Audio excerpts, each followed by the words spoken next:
Hello and welcome. In this session, we are going to discuss the priestly model of the atonement.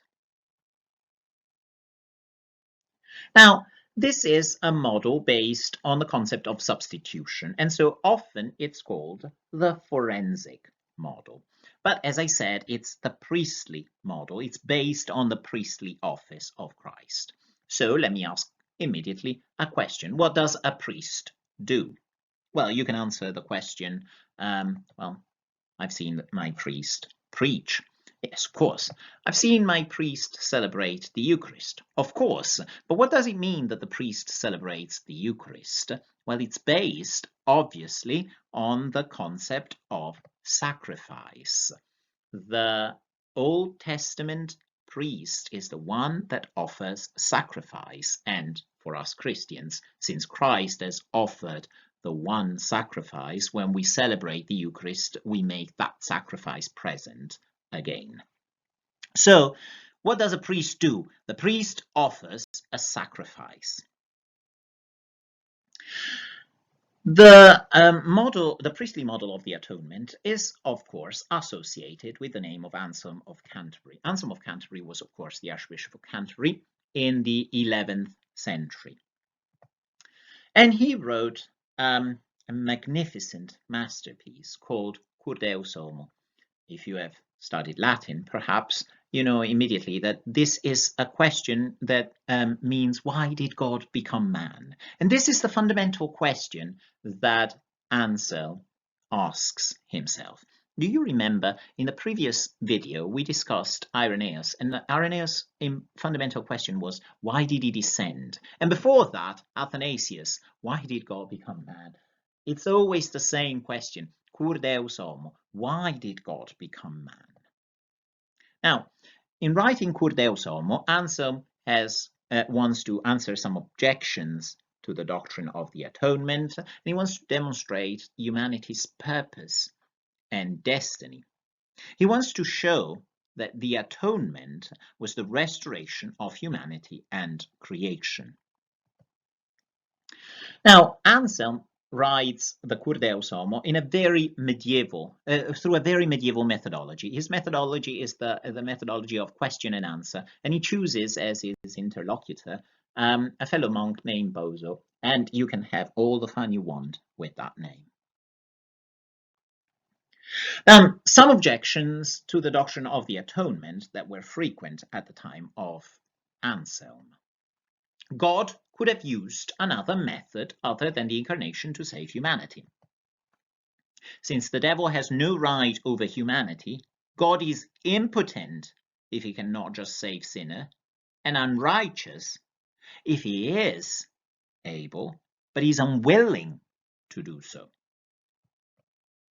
So these are some questions, food for thought, as I would say. Of course, God could use any other method to save humanity.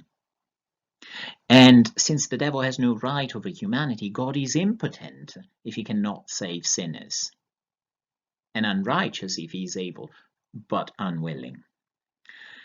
Now, these are some profound challenges to the doctrine of the atonement. If this is all true, then why did God bother to become man? Cur Deus Homo. Anselm's response.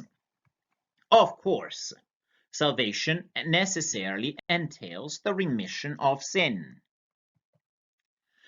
The problem is, what is sin? And this is a fundamental point in Anselm's Cur Deus Homo, because he defines sin by saying sin is not rendering to God his due, which is a very interesting take on. However, whenever there is a debt, payment must be made. Therefore, every debt or dishonor towards God also must be made good. Forgiveness by mercy alone without payment means unfitting irregularity in God's kingdom. Either the debt must be paid or punishment must follow. What does all of this mean?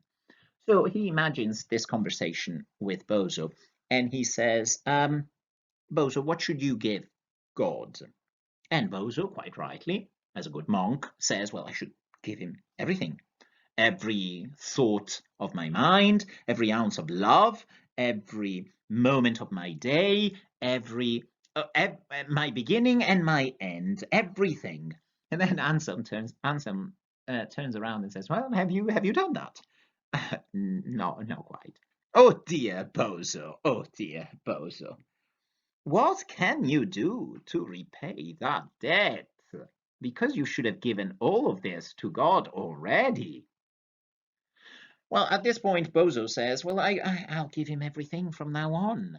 I'll pray more, I'll do more, I'll love him more.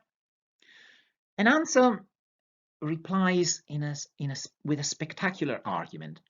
Yes, Bozo, but even if you were able to do so, now you've not done it so far, so good luck for the future, but even if you were able to do so, you've already said that you owe everything to God at every moment in your life. So from now on, you just render to God what is due to God from now on. What about your arrears? Think of this in terms of rent. You have not paid your rent. Now, you can start paying from now on, but what about your arrears? Now, you need to make good that debt that you owe to God. And forgiveness by mercy alone, God cannot just turn around and say, oh, that's fine, I'll just forgive your debts. Because that is not regular, that is unfitting, that is not balanced, that is not just in that sense. Either the debt must be paid or punishment must follow. So that is, your landlord either receives the money or he has all the right to take you to the tribunal. So, hence the concept of satisfaction. So we have an unpaid debt towards God. Satisfaction must be according to the debt of sin. But since all that humanity does is owed to God, humanity can never count anything as part of the debt it owes for sin. Even if humanity could, sin is of such weight that nothing can suffice as satisfaction. Now, what does that mean? Only humanity has to pay. But it cannot. Humanity owes infinite satisfaction to God. Humanity cannot be saved unless a payment is made. And yet humanity cannot make the payment. So only humanity must pay, but it cannot. Paradoxically, God could pay it. God is the only one, in fact, who could pay such price. He just doesn't have to. So what is the solution? The God-man. Humanity ought to make the repayment, but only God is capable of doing this. So such a solution requires a perfect God-man, fully God, fully man, and because humanity's problem is solvable only by God. Now, this is an interesting point that is worth stopping and pondering on. The atonement is a human work accomplished in the incarnation. God takes humanity on himself. This is of particular importance. Why? Because Jesus is fully like us. He is not faking it when he takes on humanity. He is not a five-dimensional human being. That would not be a human anymore. He is not a human being who can fly. He's a fully human being. Therefore, the atonement is a work in humanity. in full humanity, is actually a human work, and therefore it's accomplished in the incarnation. That's why God became man. Christ's humanity must be the same as ours in order to make his atonement effective. Christ's death outweighs all the sins that humanity has done. And Christ's self-offering is the payment to God in full, and of all our arrears, and of all that we might be missing from now on, of our arrears and of our following. It is in Christ's humanity that the payment is made for humanity. Christ's work is passed on to and for the rest of humanity. Now, as you can see, the debt is paid. No penalty here necessary. Now, let's bring this back to our to the image that we used before of the landlord taking you to court.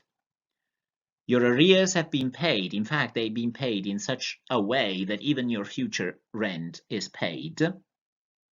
Can your landlord take you to court now? Absolutely not. Can he demand punishment? Absolutely not. No penal substitution is possible in Anselm's model. In fact, the idea of penal substitution was never in Christian tradition. It was popularized only in Reformed circles at the time of the Reformation, and it's frankly not biblical. The text of Romans 4:25, which is often used to defend it, means quite plainly something completely different, and it's not in the tradition. It's simply wrong, a wrong Christian model of the atonement. Do you remember the sources of theology? Revelation, tradition, accompanied by reasonings and experience. Well, it's not in those. It's not in our sources of theology. It's simply a really bad, really wrong model of the atonement. In summary, Anselm's substitutionary model. The atonement is depicted in forensic terms of debt and repayment. The God-man repays the debt, which only humanity owes and which only God can repay, and therefore removes any threat of punishment that might otherwise follow. God and humanity are reconciled. Your landlord no longer has the right to take you to court. We are reconciled. Now let's look at some of the strengths that this model, the forensic model, the substitutionary model of the atonement, offers for us to think about Christ's atonement. Atonement is an objective, forensic accomplishment. The work of Christ is objective, is full, it's accomplished, it's done in full. Nothing more needs. The atonement is an accomplishment for all of humanity. Christ is the one that pays Adam's debt. And there is no penalty, as I said. Penal substitution is completely irreconcilable with Anselm's substitutionary model.